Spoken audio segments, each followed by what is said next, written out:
You do not want a goth girlfriend. Now you may be thinking, what are you talking about? Of course I want a goth girlfriend. I want a goth baddie girlfriend. No, you do not. The reason you don't want a goth girlfriend is because real goth girls are not like the ones you see online. The whole premise of being goth is that you're an outcast or that, you're not like everybody else.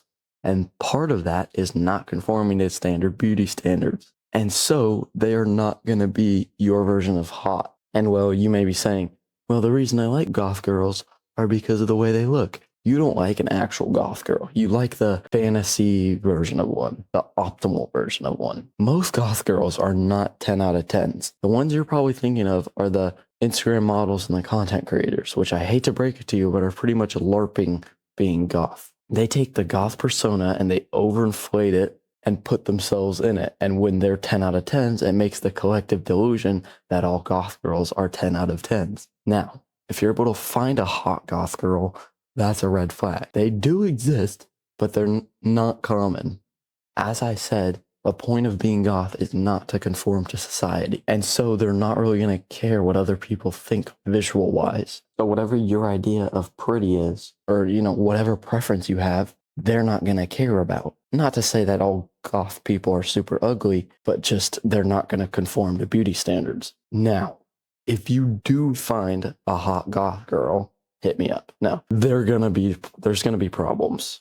Number one, everybody's going to want her, right? If there's a real hot goth girl out there, which there are, they're not exactly common. They are going to be wanted by, I don't know, every dude. And the chance you're going to be able to compete is probably not that high. You might not be her type, you might not be whatever, and so you're not going to bag that. Also, she's probably been around, and you're probably not going to be her first of really anything by the time you get to her. There is a scale of girls. At one end, we have snow bunnies, and at the other, we have goth girls. And every girl falls somewhere on that line. There's one final problem with goth girls. So let's say, either way, hot or not hot, you're able to get a goth chick. Another trait of them is they tend to be a little off kilter. They're not normal. That's their whole thing, is being an outcast. And so, as much as, the craziness and the unknowingness is part of the intrigue, I don't want to hear you being surprised when she tells you to her guts and them.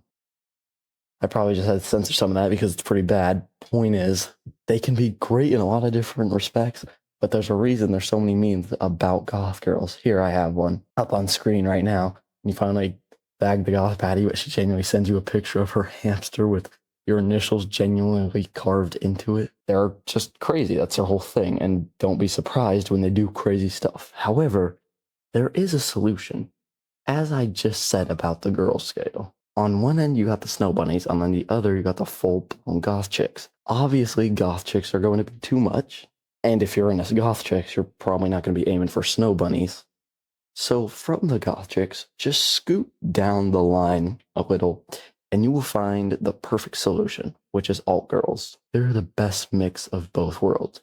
They have a similar fashion sense and mindset to goth girls, so they have that same level of intrigue. However, they can still conform with the snow bunnies / popular girls enough to be conventionally attractive. That is the sweet spot.